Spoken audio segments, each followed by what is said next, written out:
پیارے بچوں، آج میں آپ کو بندر اور ایک مگرمچھ کی کہانی سناؤں گی۔ ایک دفعہ کا ذکر ہے، ایک بندر ندی کے کنارے ایک درخت پر رہتا تھا۔ بندر اکیلا تھا، کیوں نہ کہ اس کا کوئی دوست یا خاندان نہیں تھا، لیکن وہ خوش اور مطمئن تھا۔ درخت نے اسے کھانے کے لیے کافی میٹھا جامن کا پھل دیا۔ اس نے اسے دھوپ سے، سایہ اور بارش سے پناہ بھی دی۔ ایک دن ایک مگرمچھ تیر رہا تھا۔ وہ بندر کے درخت کے نیچے آرام کرنے کے لیے کنارے پر چڑھ گیا۔ ہیلو، بندر نے پکارا، جو ایک دوستانہ برتاؤ کرنے والا جانور تھا۔ ہیلو، مگرمچھ نے حیران ہوتے ہوئے جواب دیا، کیا تم جانتے ہو مجھے کھانا کہاں سے مل سکتا ہے؟ اس نے پوچھا، میں نے سارا دن کچھ نہیں کھایا اور میں بھوکا ہوں۔ بندر نے کہا، میرے درخت میں بہت پھل ہیں، کیا آپ کچھ کھانا چاہیں گے؟ اس نے کچھ جامن اتار کر مگرمچھ کی طرف پھینک دیے۔ مگرمچھ اتنا بھوکا تھا کہ اس نے سارے جامن کھا لیے۔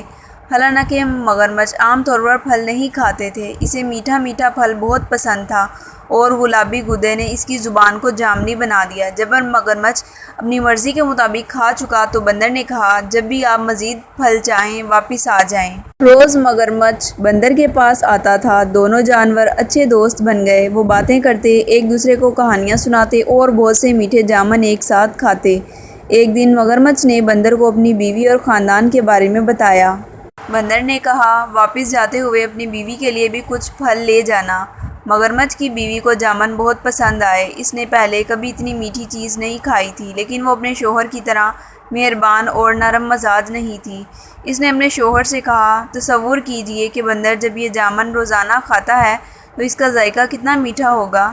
مہربان مگرمچھ نے اپنی بیوی کو سمجھانے کی کوشش کی، وہ بندر کو نہیں کھا سکتا، وہ میرا سب سے اچھا دوست ہے، اس نے کہا۔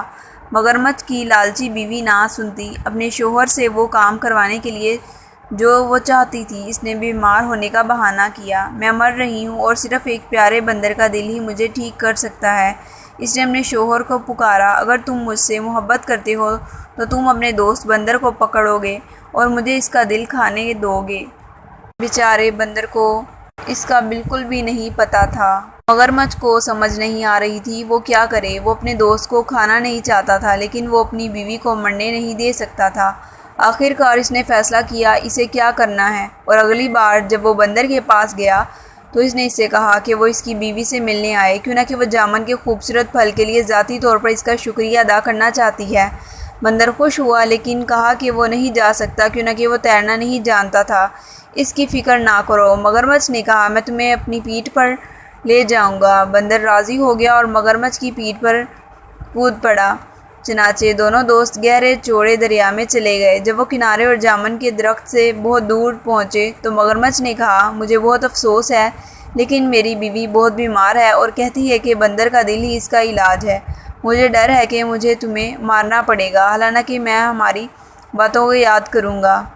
بندر نے جلدی سے سوچا اور کہا، پیارے دوست، مجھے تمہاری بیوی کی بیماری کا سن کر بہت افسوس ہوا۔ مجھے خوشی ہے کہ میں اس کی مدد کر سکوں گا، لیکن میں نے اپنا دل جامن کے درخت میں چھوڑ دیا ہے۔ کیا آپ کو لگتا ہے کہ ہم واپس جا سکتے ہیں تاکہ میں اسے لا سکوں؟ مگرمچھ نے بندر کی بات مان لی۔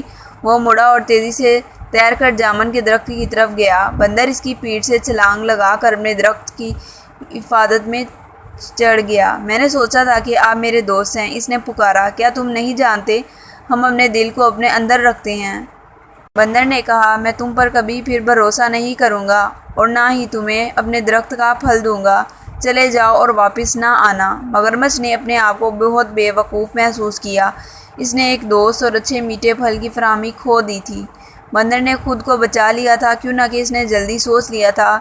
اس دن اس نے پھر کبھی مگرمچھوں پر بھروسہ نہیں کیا۔